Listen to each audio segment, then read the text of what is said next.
there.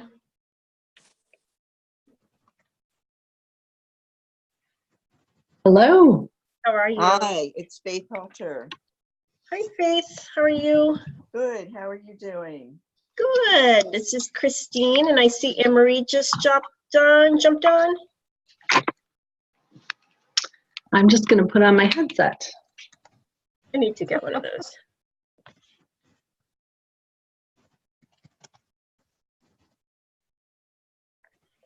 Okay.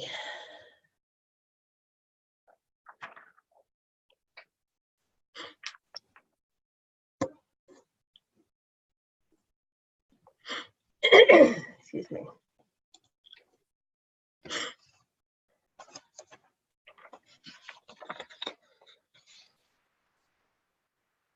Okay, my camera's not working, huh? All right, I'm gonna leave and come back in.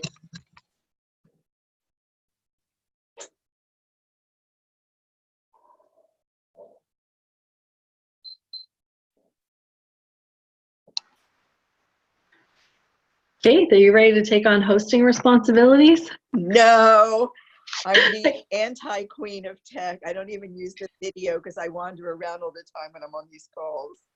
Okay. Speaking of not being tech, I haven't plugged in my headset yet. My husband actually has remote access to my computer because if he's away and something goes wrong, I'm helpless. Oh yeah, absolutely. I am 100% there with you. All right, I will be right back, and then you can get going. I'm talking on the webinar, hasn't started yet. Oh, microphone. All righty. I do think you all just do a terrific job.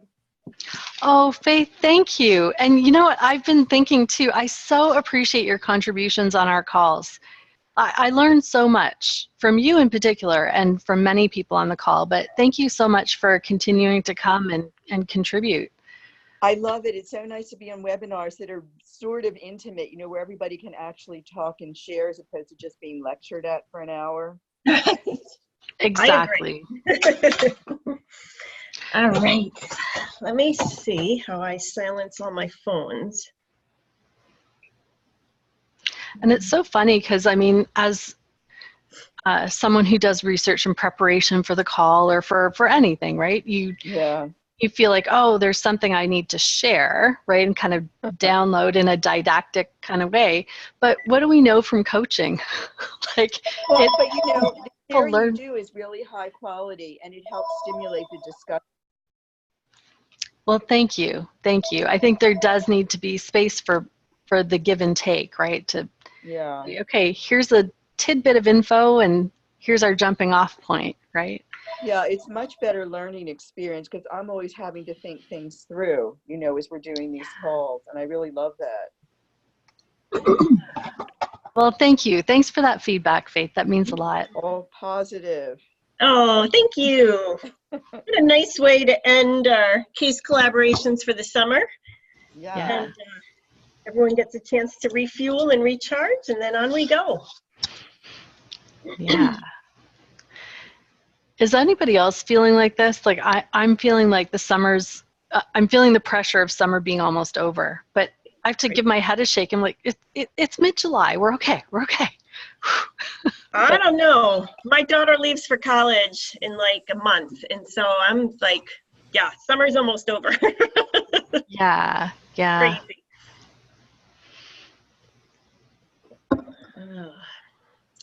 At least here in Wisconsin, we have about 6 weeks of summer and that's about it.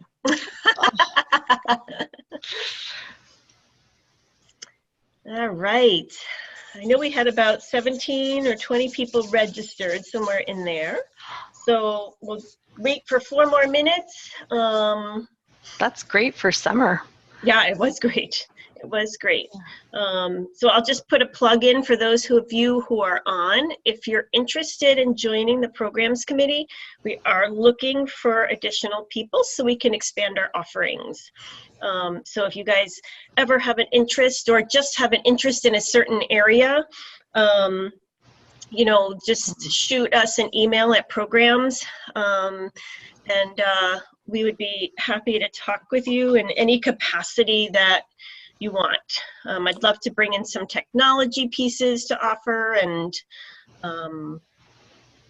we have a guru of, she calls herself a technology nerd, so who just joined our board. So I'd love to bring her in and, you know, do a little bit of technology for clients, but also technology for coaches, you know, that type of thing. So hoping to be able in the fall to expand our programs if we can get more people. So you're only interested in people who can help with tech, or Nope, also? with anything. Okay, well, I emailed Anne Marie a couple months ago with an idea for some program stuff, and I just never got a response. And I figured, because she's labeled as like the programs person. No, Christine I just is figured, actually, but should I have sent it to somebody else? Yeah, I'm the chair. So if you send it to me, okay, that would be great. Okay, if I can't re-find it, I'll just put it out to you again. But I got an email from her and it said like program, so I just. Oh. Okay, I'll follow up. Yeah, follow up. That would be awesome. Okay, thanks. Yeah, I only check that that email address about once a month when I'm doing the CCUs. And I apologize, Faith. I meant to forward that to Christine, and it's simply no problem. through my fingers. Everybody's busy. I just figured it was on a back burner and maybe here or not, you know. So okay, I'll do it again. Yeah. Thanks. And I hope I didn't put you on the spot just then with mentioning that. No, we're good. It's all good accountability, right? So yeah, okay. Fine. Yeah, just send it to programs and I'll get it. Okay, I'll do that. Yep, thanks, Faith. Yeah, so for anybody else who was listening to that too, it's programs@adhdcoaches.org. If you're interested in joining our committee for any number of reasons. So if there happens to be a particular topic that you'd like to bring forth, or, you know, last night trying to fall asleep, my mind starts traveling to, you know, what can we do? I'm thinking, well, how do we preserve longevity as coaches? It's so easy to get burned out. So I thought, you know, wouldn't it be nice to have like a collegial meeting like this, like our case collaborations, and just toss around some ideas, like how do you keep your mojo going, you know? So, yep. Because we do good work and we need to continue offering it. So. Yes, I agree. All right. Wow. Everyone is pouring in. I love it. Thank you. All right. We are 1 minute away from start, according to my computer. So we'll just let the last few people hop on.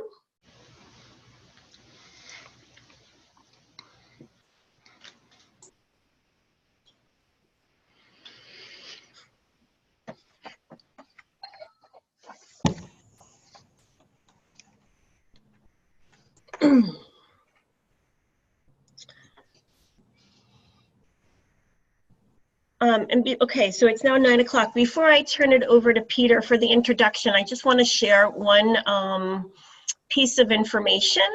The board right now is experimenting with the new website. We're experimenting with what they're calling circles.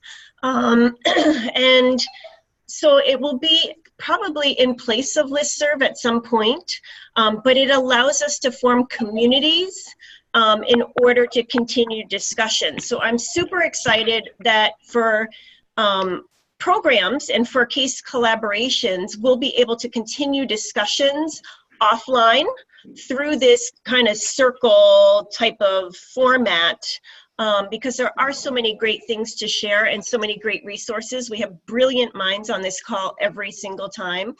And we always seem to kind of run out of time, or somebody misses a resource that was said, and we try our hardest to capture all that. But so it's just in the trial phase to see actually how it works. And then hopefully in the fall, when we come back, we'll be able to kind of form a case collaboration circle where it will just be us, you know, the people who participated in the case collaboration can continue to have dialogue outside this one call. So I just wanted to let people know that hopefully that's going to be coming shortly. As I said, we're just in this very early learning stages. We're going to have to learn into it. And hopefully we'll be able to get that up and going so that we can continue this great discussion after the calls. Peter, I know that you were going to introduce everything. Are you ready? I am ready. Okay, awesome. Take it away. Christine, can I ask a question first? Yes, Ted. Yep.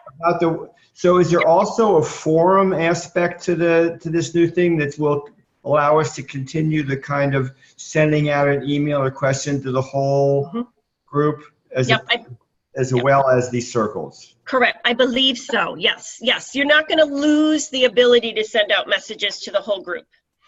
Yes. So I'm not very techie, so I apologize. But yes, I think the thing behind it is it will still kind of act like listserv to a certain extent, where you can send a message out to everybody, but then we can have like intimate circles of people who might be interested in applying such and such, you know, to their coaching practice, or a group of people who might be interested in business building, you know, can get together in a circle, that type of thing. So I think it's going to expand what it currently does, but as I learn more, I will keep everybody posted. Okay, thank you, Ted, for that question. Okay, Peter, take it away. Oops, wait, I have to share the screen, sorry. All right, hold on. All right, go ahead, Pete.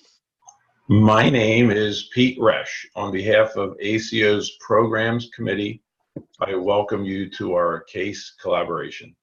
Case collaboration is a free opportunity for members of the ACO. The goal is to provide connection and an opportunity to share perspectives on ADHD coaching approaches. If you are a guest today, thank you for attending. We're glad you're here. We encourage you to become a member of ACO if you haven't already. There are a few announcements before we begin. Go ahead, Pete. I already changed the slide. Okay. Case collaboration calls are on the third Wednesday of the month at 10 a.m. Eastern. So mark your calendars to join us. For those joining us by phone and not able to see the slide, there is no case collaboration in August. September's topic is helping our clients with planning and prioritization. Boy, can I use that.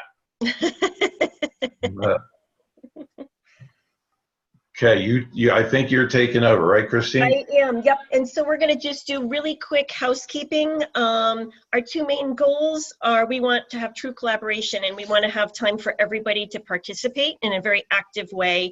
And we also want to just try to minimize the background noise so that we get really clear recordings to put up on our website. So if you could all mute yourself by going down to that lower bar on your screen and you'll see the icon for the microphone. If you could make sure that you're muted while you're on the call, that would be wonderful. That will help us with our sound quality. When you want to participate, please type in that chat. You can go down to that bottom bar again and click the participants. And I'm sorry, you click the chat and you can go ahead and type right in there. You can send a chat to everyone or a specific person.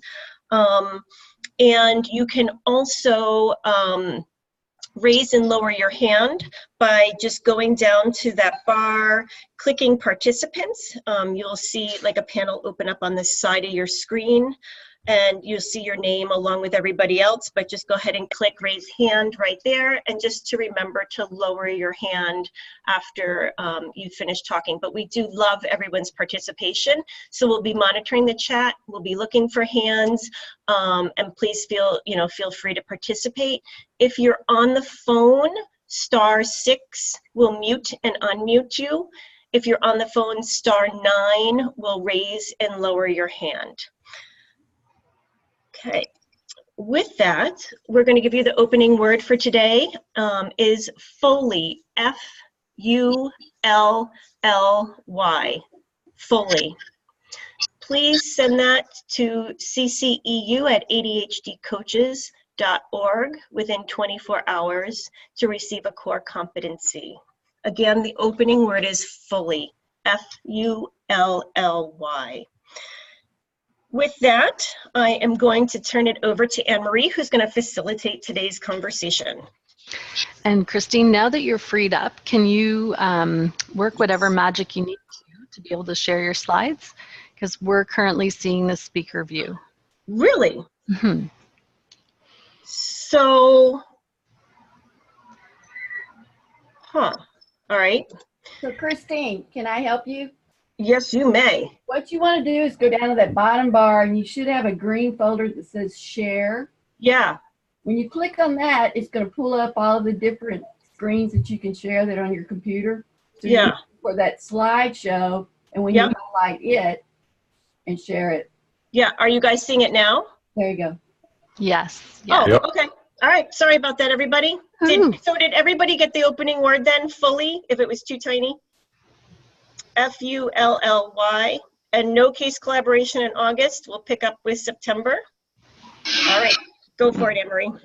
All right, so the topic for this month's call was advertised differently in a couple of different places. So we'll be focusing today on the broader topic of how do we as coaches maintain a coaching presence. During the last minutes of the call, we will leave time to address the more specific topic that you may have seen advertised, maintaining a coaching presence while managing outside pressures. So let's start by defining coaching presence. So Christine, can you change the slide, please? Yes, absolutely. Christine found some awesome graphics for today too. I think you'll enjoy them. So how do you define coaching presence? So we found this neat little thinker piece. The quality of your attention as the coach determines the quality of the other person's thinking. But of course, as we know, there's so much more to it than that. So how would you as a coach define coaching presence? And we'll collect a few ideas because we will move into the competencies and see what they have to say.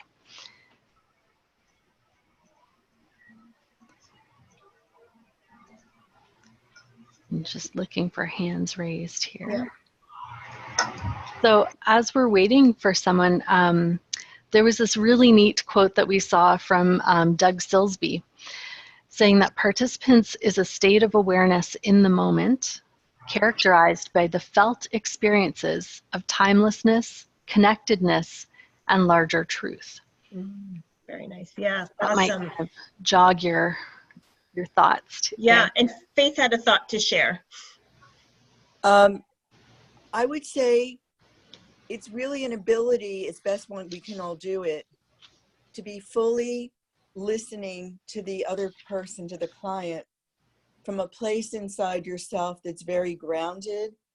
And you have to be able to kind of at the same time, in a background way, be monitoring yourself to stay focused and notice any reactivity that might be coming up while still holding that really solid presence so that you fully take in whatever the client is putting out. And that's energetically, not just their words. While being focused in, in a coaching framework, which takes a lot of doing, I think, to really do it well. Yeah, I agree. Yeah. Faith, thank you. Just as we're waiting for maybe one more idea. Oh, we've got Adela there. Adela, yep. Can you hear me? Yes. Okay. I liked the Faith's use of the word energy, because I think it's a lot about not just giving the listening sounds and the right feedback, but matching the other person's energy, matching their language, matching their energy in that moment as well. Yeah. Thank you, Adela. Yep. So there's a bit of a synergy going on there. There's like this, you can imagine an infinity loop traveling between the coach and the client. you know, mentioning that energetic component. Mhm. Yeah, so there's that deep engagement, right? So let's go to the next slide and look at what ICF has to say about coaching presence. So we see this actually both in the ICF and the PAC, the Professional Association of ADHD Coaches, that professional organization, both certifying bodies, really highlight this ability to be fully conscious and create a spontaneous relationship with the client, employing a style that is open, flexible, and confident. We also found another really nice piece that Faith touched on, that recognition that this is not always an easy thing to accomplish as a coach. It's something we kind of grow into. So this one author, Sadhan Bhattacharya, I hope I'm saying that name right, but we'll include that in a link either in the chat or shortly to you. But they were saying that for every coach, the mastery of coaching presence is a journey. So you progress through a maturity continuity from being trained to attaining mastery, and you move toward unconscious competence in the coaching process. And so that allows you to develop the mindset to let go of the process, but you're also not just like entering as a newbie and throwing everything out the window. You're still being mindful of the elements of the coaching process, but there's that unconscious competence. So it just comes from you and through you. And that deeper connection to the client then becomes the vitality of the coaching conversation. Love that. Yeah.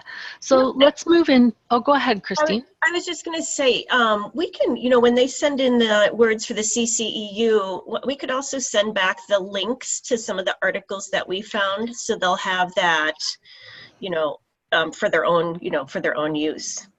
Yeah, and you know, I did pull them up, and I have those links ready to share, but I am a solid monotasker. So when somebody else does a little bit of talking, I will post those in the chat. Yeah.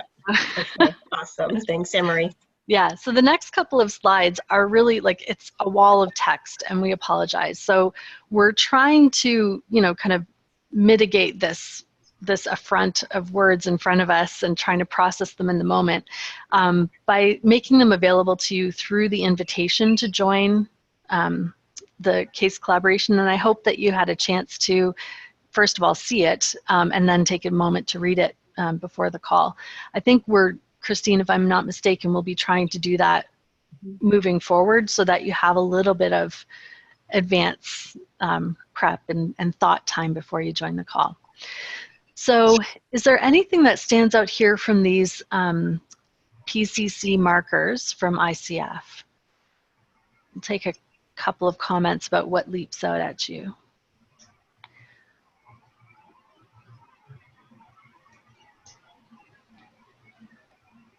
Oh, sorry.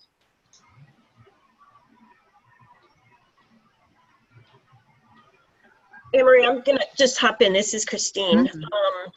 I always love the reminder, and we all know that coaching is about encouraging the client to formulate his or her own learning.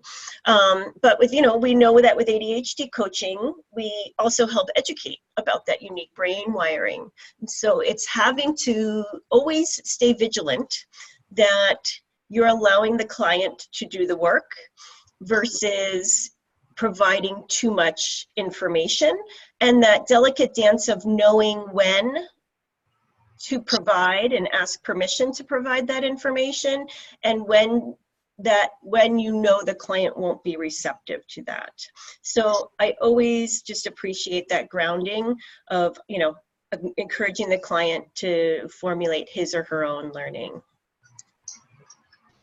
Yeah, thank you. Let's go on to the PAC competencies. Oh, it's even bigger. Even more words, but honestly, as I read through this, there seems to be a little bit of a shift in how the client is viewed. the wording just lends itself to an understanding of a full partnership with the client, really trusting that the client is creative, resourceful, and whole, that we're collaborative partners in the coaching process. So remembering that PAC is the Professional Association of ADHD Coaches, let's look at these competencies through the lens of understanding ADHD. So in number 1, the coach assists the client to be fully present with the coaching environment. So what might a coach have to consider when assisting their client with ADHD to be fully present?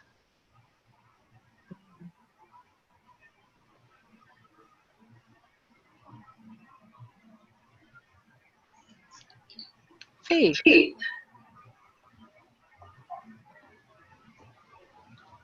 Faith, go ahead. She's muted. Oh, okay, hold on. I just unmuted her, but she probably unmuted herself.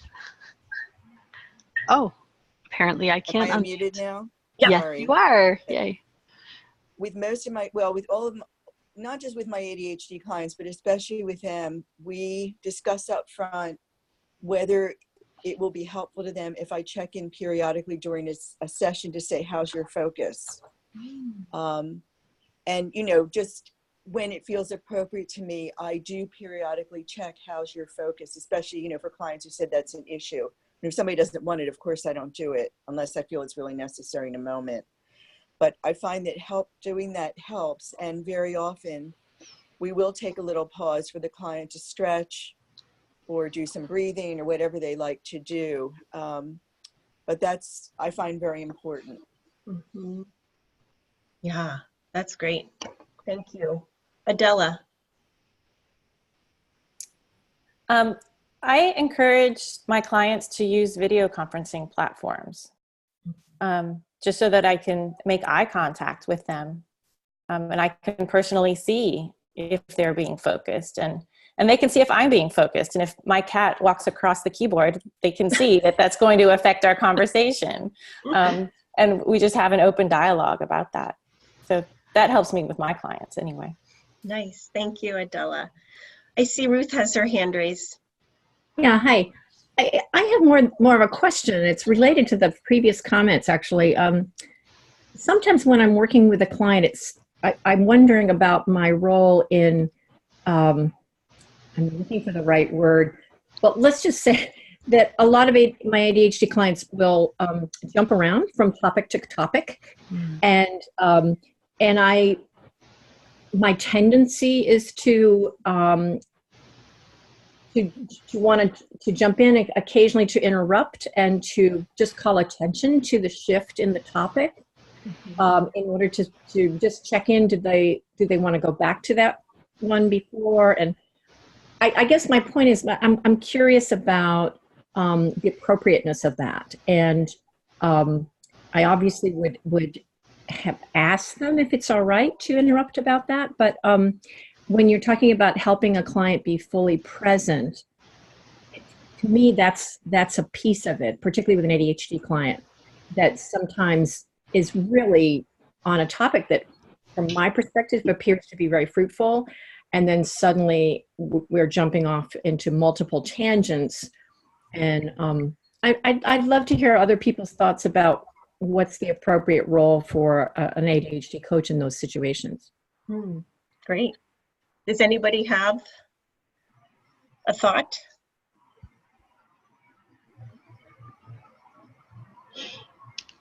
Catherine, go ahead. In my perspective, that's totally appropriate, because I, as the coach, we're partnering on stuff.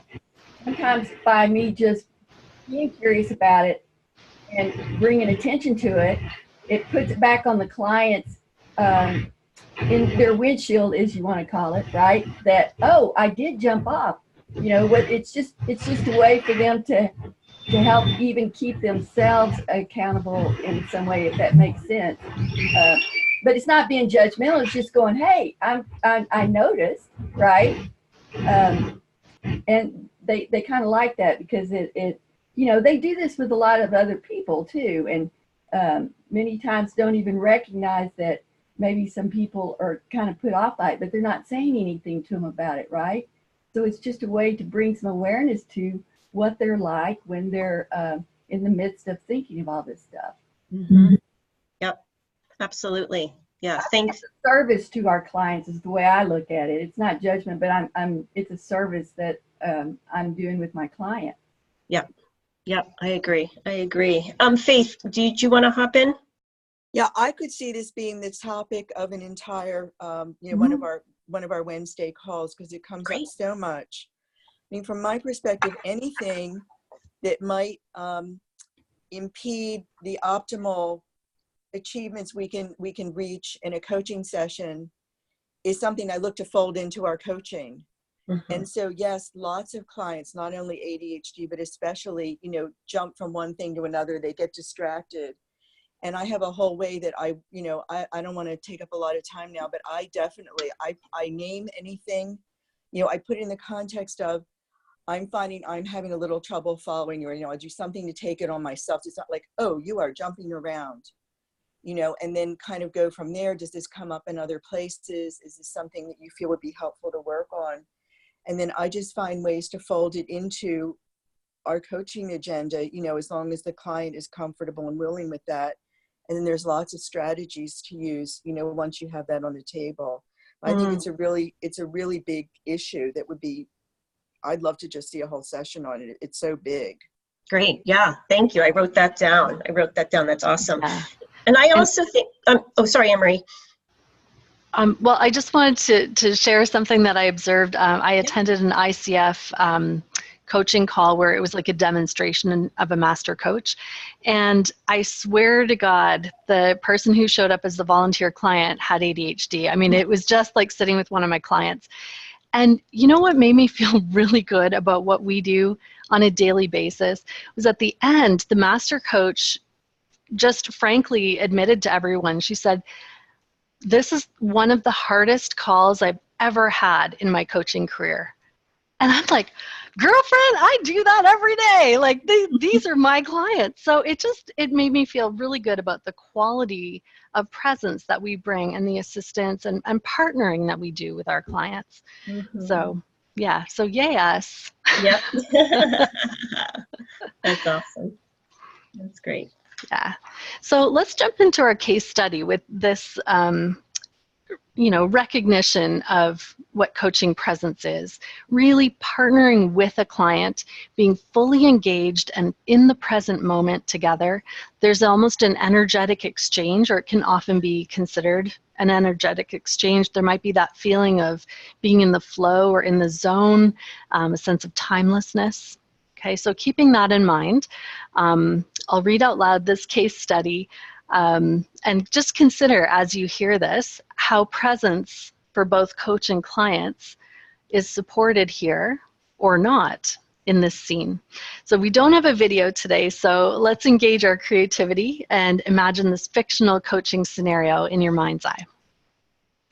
Our characters are Coach Pat, client Chris, and a brief cameo by an unnamed 11 o'clock client. It's 12 minutes before, or it's minutes before a 12 noon coaching session with client Chris, and Coach Pat is just wrapping up with their 11 o'clock client when that client says they need to reschedule their next session. After making arrangements, Coach Pat hops into the session with Chris at 12:02, apologizing for being a bit late while clearing the calendar from view and opening Chris's client notes. Chris chuckles and says, "Oh, don't worry, Coach. I just got here myself. I've been running all day and my boss is driving me nuts." And client Chris proceeds to vent about their day at work, following one tangent after another.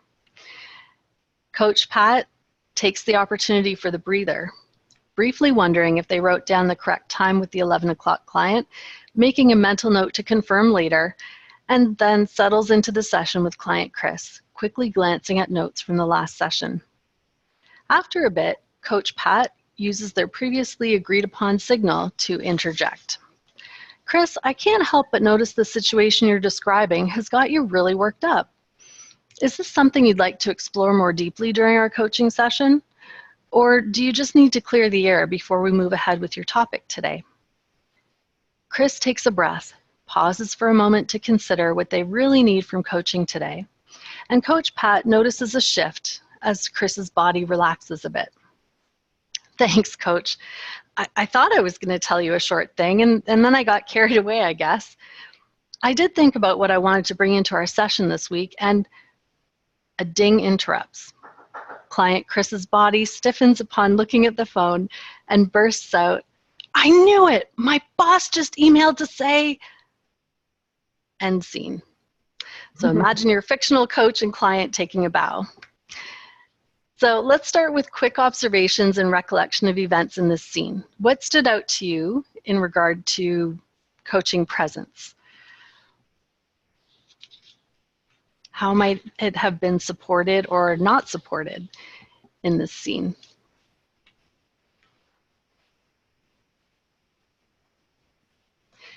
And I apologize to our visual learners, that was just an auditory thing, but it's what we were able to put together for today.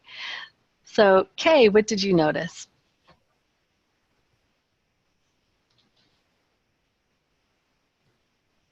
Kay, you're muted. What I noticed was something that happens to us so many times.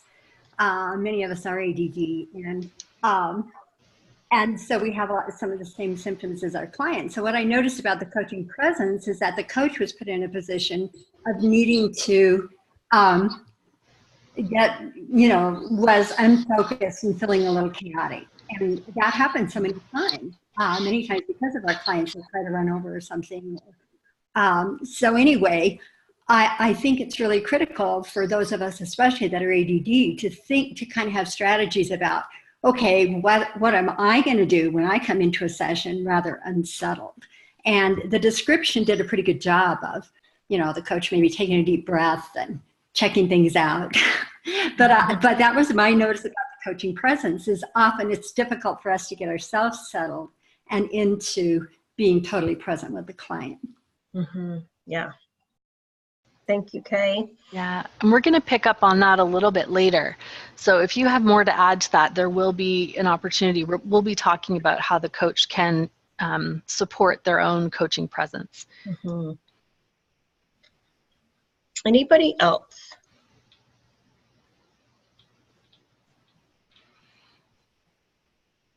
So Kay noticed that there was, a glimmer of presence being attended to, with the coach just kind of gathering themselves, letting the client go on for a little bit, but taking that moment for a breather.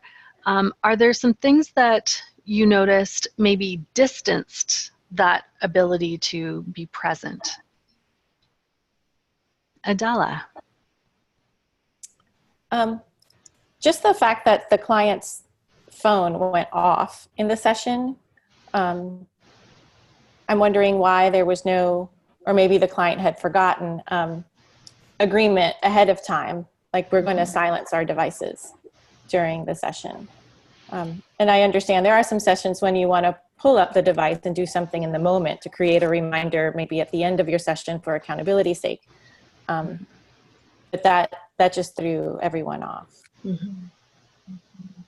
Yeah, because it was like, oh, they were just about to dive in. Yeah. Like Chris had been invited to become present in the session, had just started to switch over into that more relational mode instead of the surface, So instead of the surface, got into some of the deeper stuff, oh, I really intended to bring in, really focused into that present moment with the coach. And then the outside world intruded again.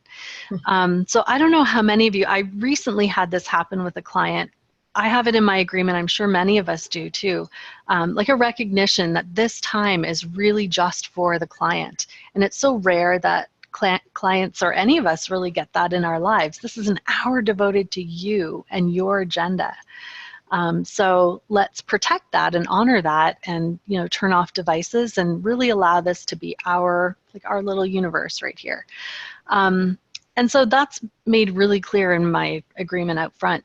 But about a week ago, a client had continual interruptions and just kept referring to their phone the whole time.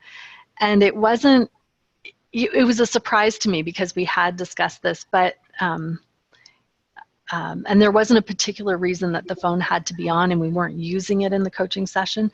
So I had to really decide, oh, how am I going to deal with this without, bringing blame or shame to the client? So that was an interesting moment and a reminder that just because something's said once in an agreement on any topic, not just distractions, sometimes there needs to be a reminder or reinforcement. Mm-hmm. But yeah.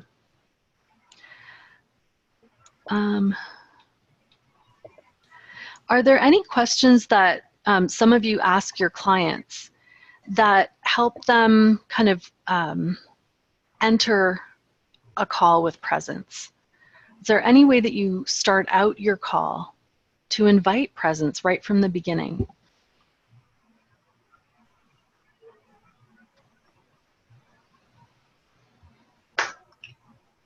Anne Marie? Mm-hmm. Pete? Yes. When I hover over my name, I can't seem to get my hand raised. Kind of does something else. I'm not sure what I'm doing. Anyway, so I like to spend a couple minutes just going through a basic getting present, which would be just deep breaths and then a little body part relaxation, and then just listening perhaps to help them to get more present. Nice. Now, when you say just listening, what does that mean? Like you listen to them vent for a bit, or? Oh, I'm sorry. No, that's just sort of the sense of hearing.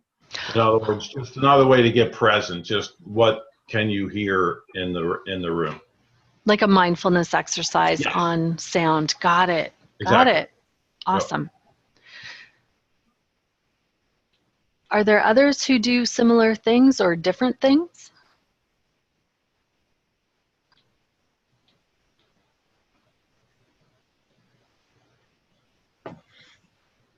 Faith?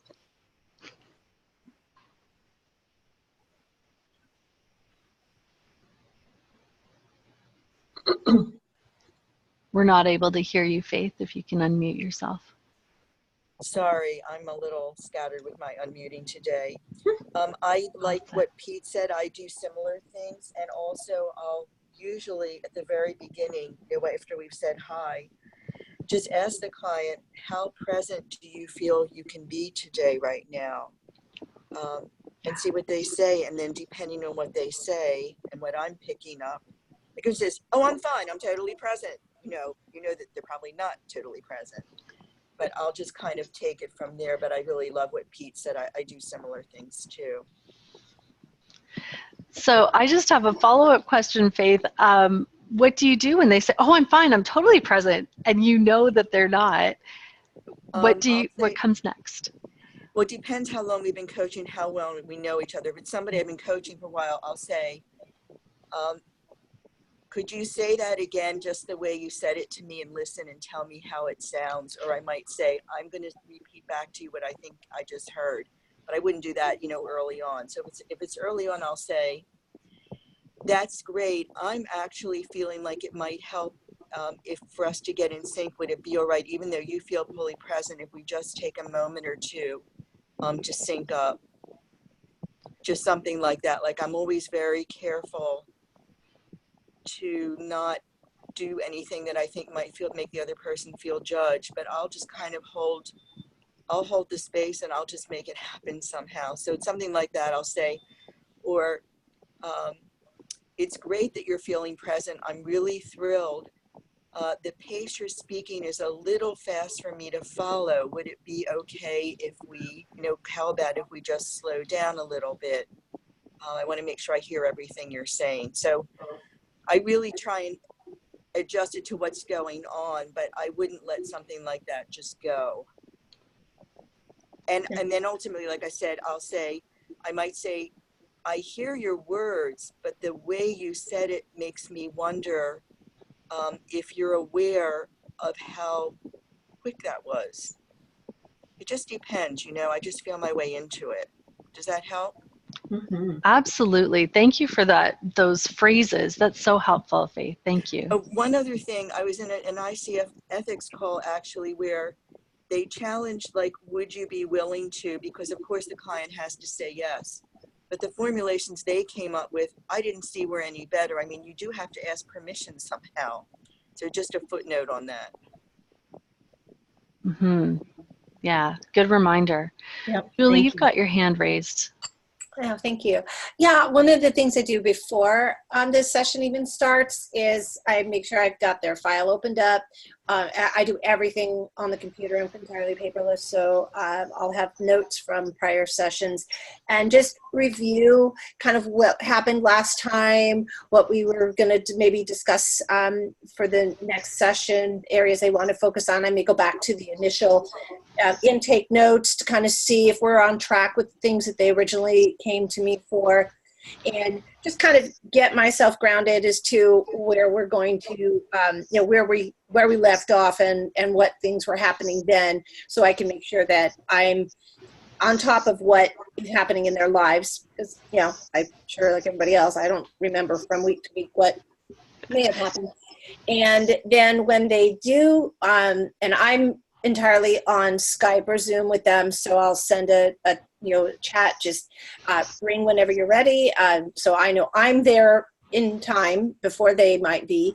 And when they do get on, I can see if they're really present or not. And sometimes I might ask a question to kind of get them thinking and back with, you know, into the session situation with me. I might say, you know, and get, you know, try to get maybe their enthusiasm level up a little bit if I see they're kind of, you know, tired or something. I said, so tell me 3 amazing things that happened to you this week, you know, and I get really energetic about it, and just to kind of get them in a positive mindset. And that tends to jumpstart things really nicely. And I don't do it every time, but it's something that has been it's very well received. And then a lot of times the things that they are having issues with, they come out right there. So it kind of gets the meetings or the session started very nicely. Yeah, thank you. Thanks for that, Julie. So let's move on to the next slide. And this is where we'll pick up with really addressing some things for the coach. So as ADHD coaches, even if we don't have ADHD, we will be encountering internal and external distractions of our own and of our clients. So we have mentioned some already, some from the case study and just in our other conversation. But thinking of this coach specifically, what are some internal distractions that a coach might experience that we haven't mentioned already?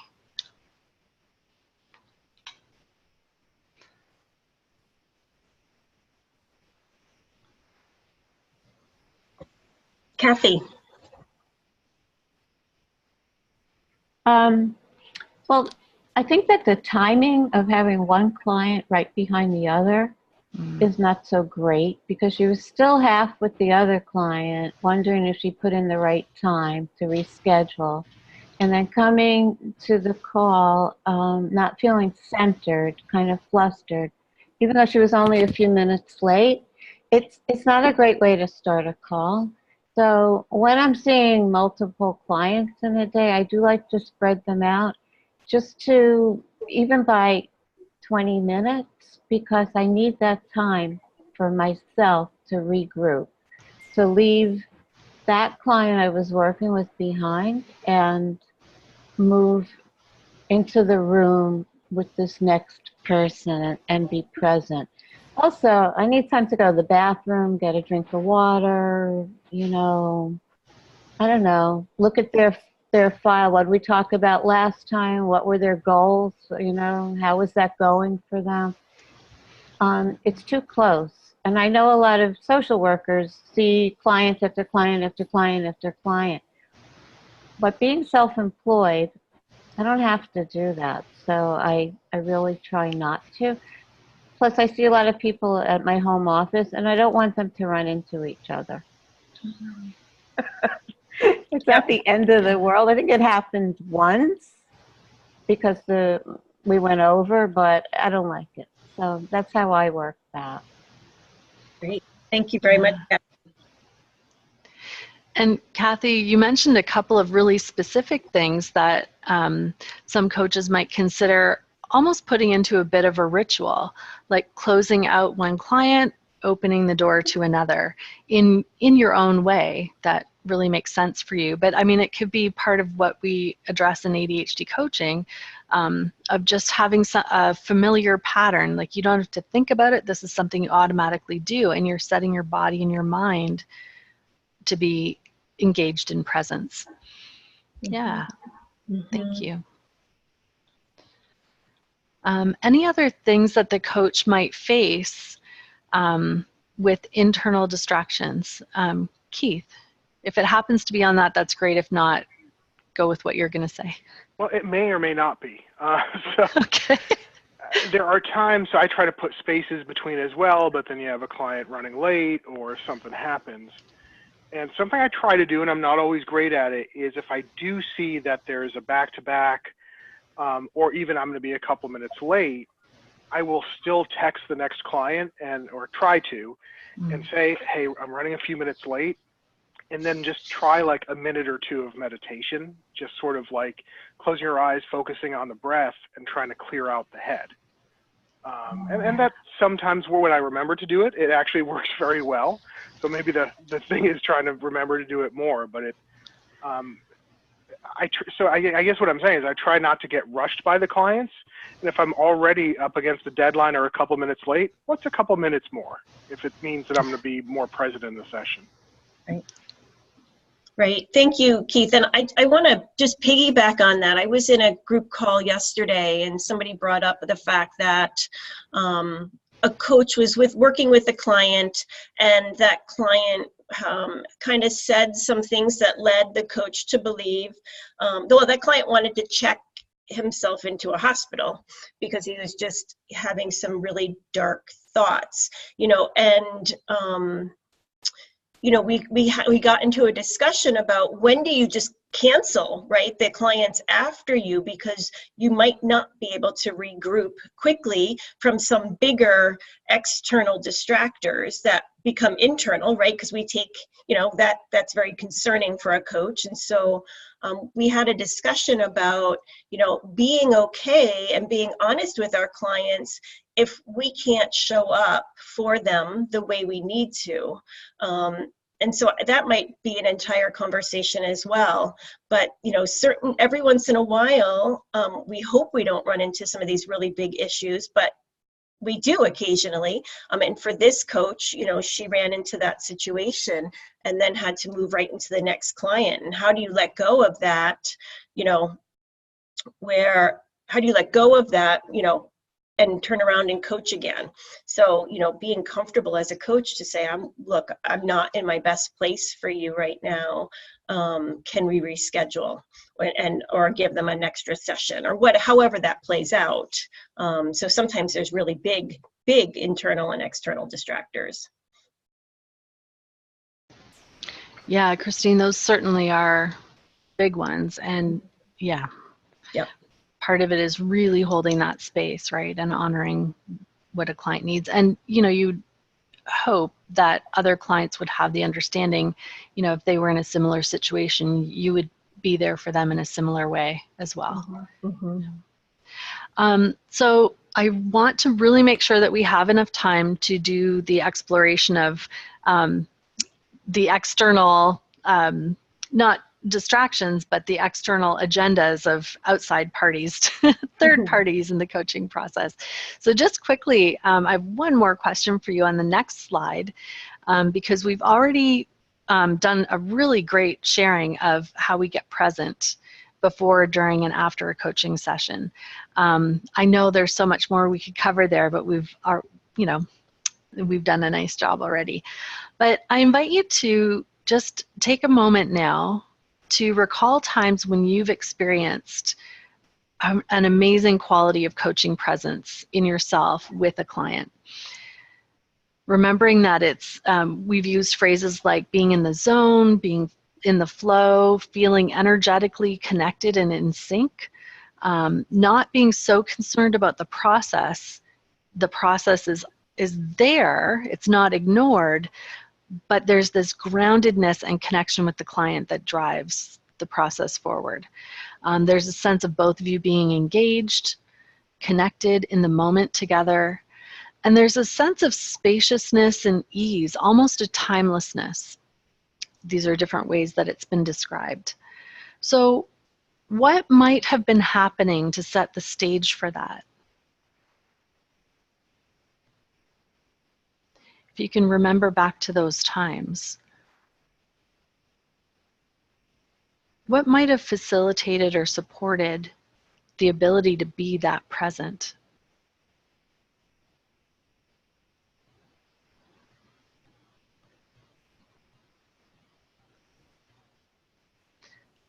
I see that Keith has his hand raised, and I'm not sure if that's from before or now.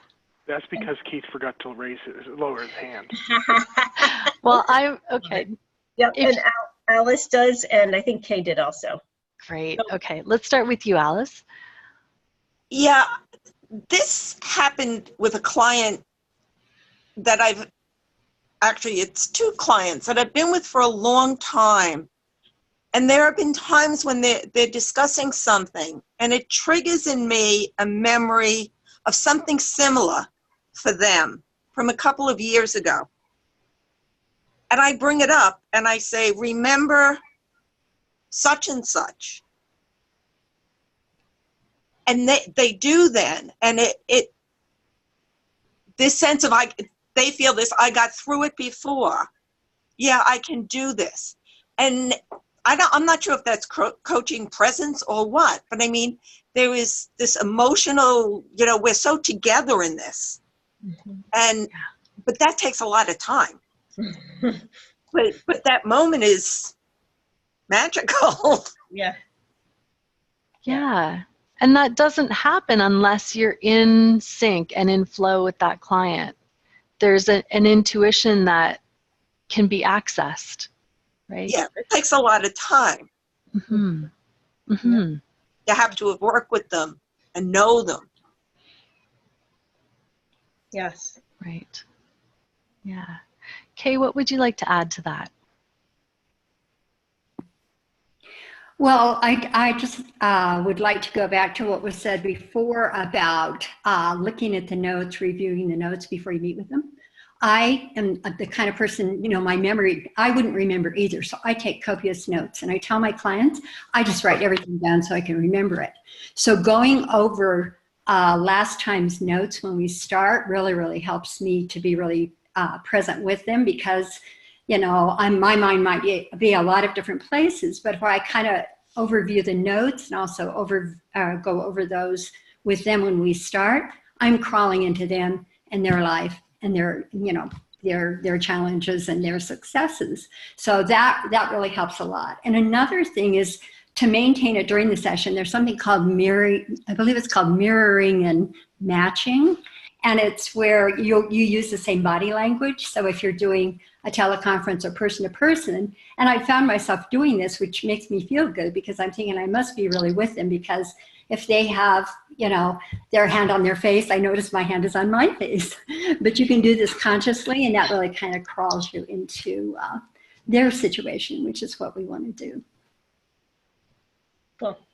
And then also, I love that she referred back to things that had happened before and things that she knew about them that perhaps it's good to remind them, you have this skill or you've been through this before.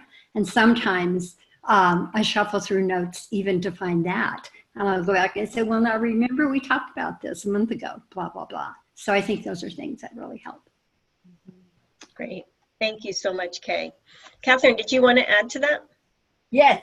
My first thought when you asked that question was take my ADHD medicine. Yeah. Because it's like, hey, I need some focus and I need to cut out all the other stuff that's going on and slow my Ferrari brain down. So take it, and not only take it, but have a laugh with my clients about how I took mine. I had to remember to take mine to get fully present. The second thing I think of too is I use essential oils for a lot of things. There's several essential oils that are very good for recharging, redirecting me, but it also reminds me to breathe, right? So if I put a few drops in my palm and take a deep breath, I'm not only recharging with this oil telling me hello, but I'm breathing deep. So that deep breathing exercise is very helpful for me to go, oh, recenter, right? Recenter. Yeah. Great. Right. Thank you. So I just want to underscore what Catherine said about managing our own ADHD and our own mental health, whether or not you have ADHD. But just that level of self-care, you know, for anyone, sleep deprivation can bring out ADHD symptoms.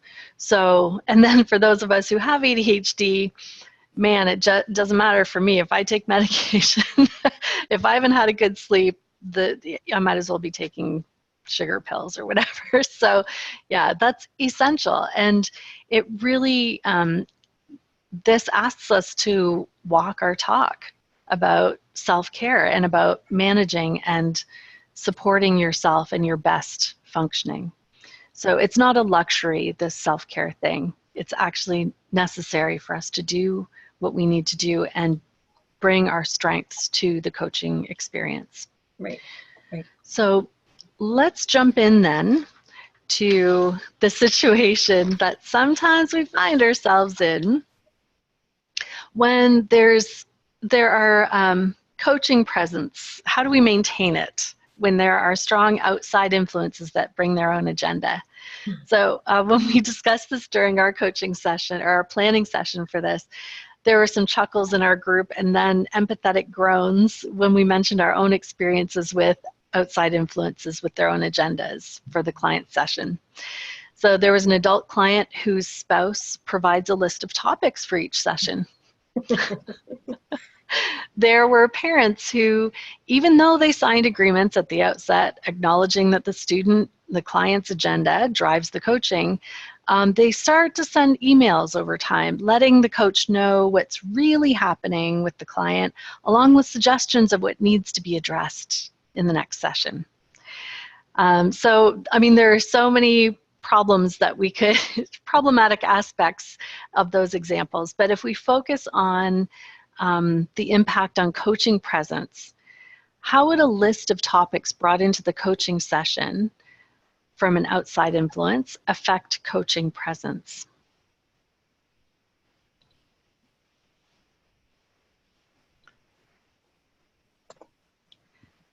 Kathy, is that a new hand up?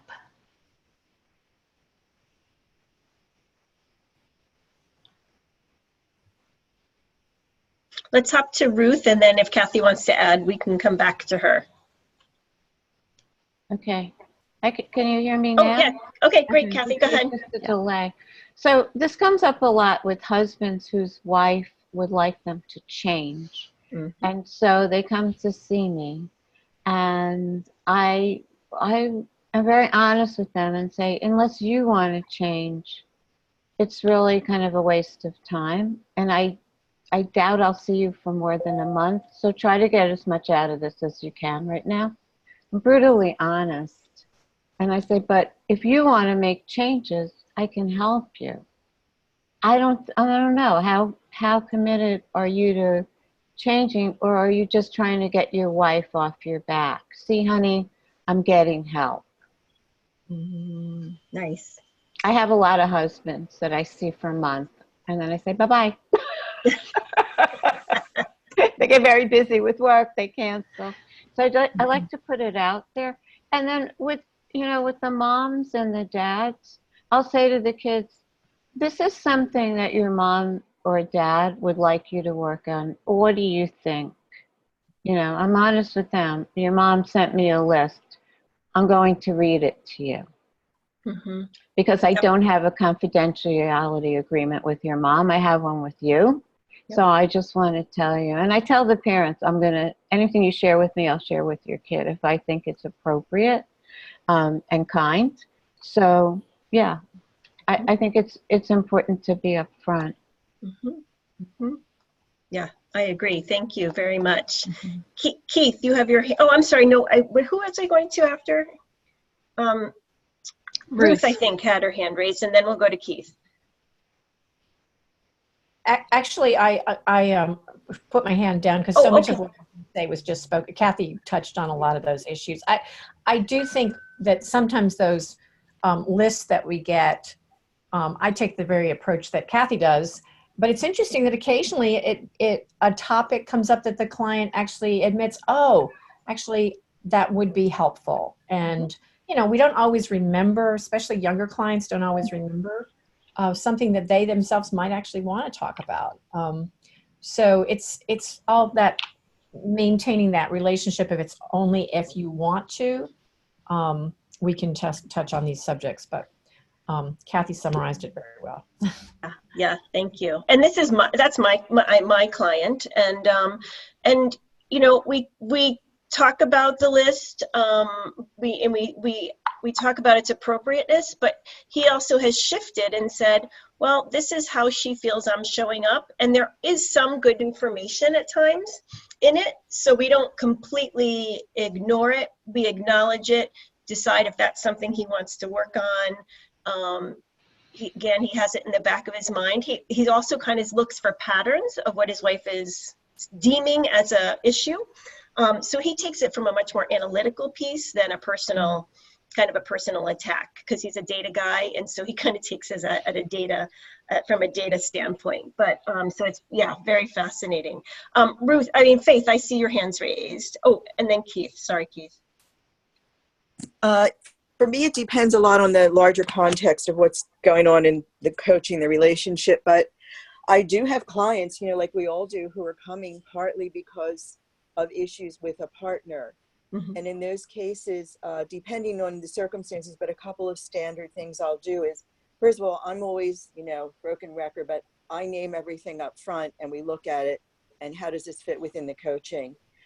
But I'll have clients where we'll make it part of the coaching that they actually plan with the partner. So the partner is not giving them a list. The partner can start that way maybe, but say, why don't, you know, and again, if it's happening in their relationship with their partner, it's probably happening at work and in other places to varying degrees, because there's patterns, right?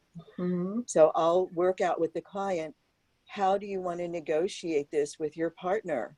You know, do you want to draw up a shared list? Do you want to tell your partner you don't want a list? But we work on a way that the client can then go back and use the coaching as a support to, if they want to shift what's going on in the relationship somehow to make it, the communication better. I will also offer a possibility. A lot of times the partner really doesn't know very much about ADHD or doesn't really get it. They've read books and they think they know what should be done. And I will offer the option of working with the client to plan a session where the partner comes in, and so that I can support the client with the client explaining. Once in a very rare while, the client and I will agree that I will have an educational session with the partner. And, you know, it all has to be agreed by everybody and everything's debriefed. Like somebody else said, you know, the confidentiality only applies to my client. And I have found it's very rare that I just had to stop coaching somebody. But I agree that if someone is only showing up to get someone else off their back, you know, and they're really not interested in changing, then, you know, you've got to look at that straight on and deal with it. And it may not be appropriate to keep coaching, but I found generally there's something within the relationship that we can figure out to do.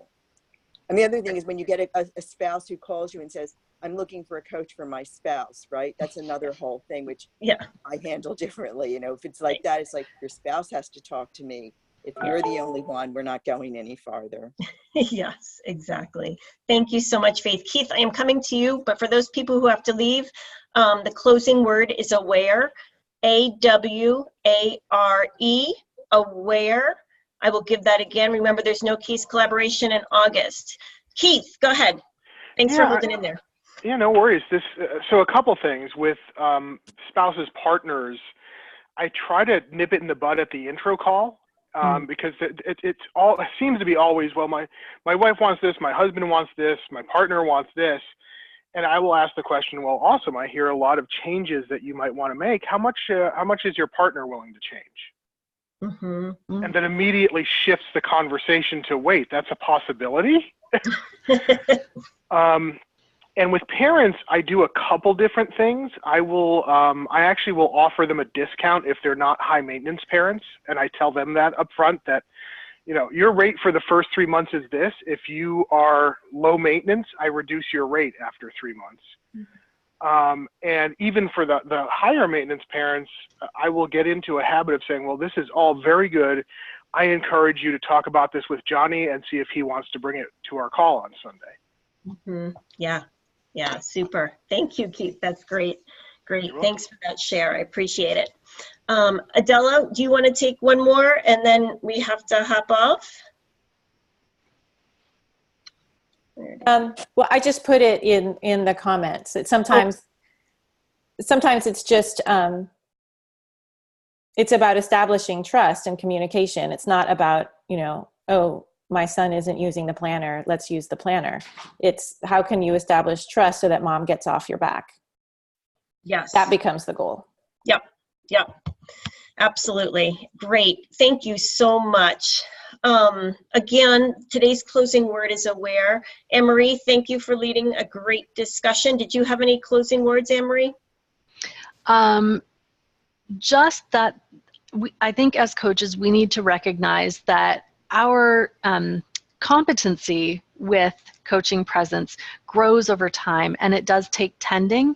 And one of the big ways to grow that in ourselves is through reflection and reflective practice and coming to professional conversations like this. So thank you so much, everyone, for being here and contributing your wisdom to our collective. Thank you. Yep. I appreciate you all. Enjoy the rest of your summer. Remember, no case collaboration in August, even though there may be a link out there. Don't sign up for August, but make sure to sign up for September, and we will be back. And again, please, if you have other ideas for topics or want to join the program committee so we can expand our offerings, please just email us at programs@adhdcoaches.org. Be safe, enjoy your summer, and we'll see you in September. Thank you. Thank you. Thank you, everybody. Hey, Christine, don't get off yet, okay? Okay. I just want to make sure I get this chat. Okay, great. All right, perfect. So you got the chat? I have the chat. We're good to go. Okay. Thanks for your awesome facilitation and